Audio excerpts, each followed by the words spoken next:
Olá, meu nome é Jaqueline Bonfim, do canal Jaque Bonfim Crochê. Vou falar sobre a minha produção do mês de setembro. Desde já peço que vocês se inscrevam, quem não é inscrito no canal, dê seu like e comente.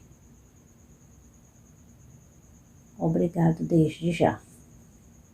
A produção do mês de setembro. Tenho esse outro que ficou quase a mesma cor desse aí. Esse aqui, ó. Todos, cada um modelo diferente. Não fiz nenhum modelo igual. Fui modificando todos. Ele já tem vídeo.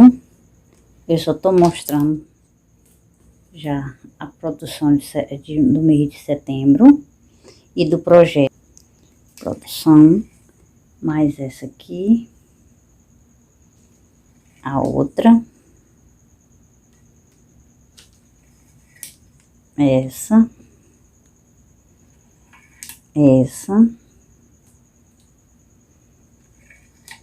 a do girassol, essa,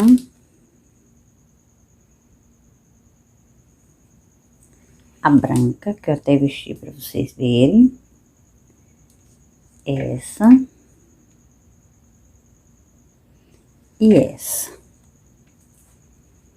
Todas essas blusas foram da produção da linha de polipropileno.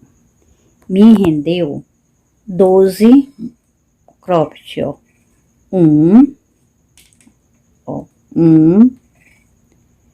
Dois, três,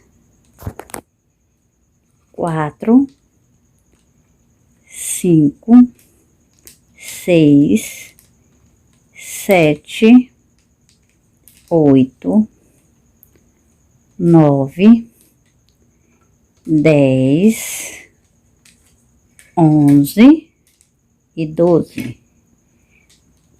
Agora eu quero ver quantos vão me render das linhas de algodão. Vamos ver. Eu já consegui fazer um, que vocês vão ver no próximo vídeo, que é a linha, o primeiro cropped de linha de algodão, 100% de algodão. Vocês vão ver no próximo vídeo. Então, muito obrigado quem assistiu até aqui e até o próximo vídeo.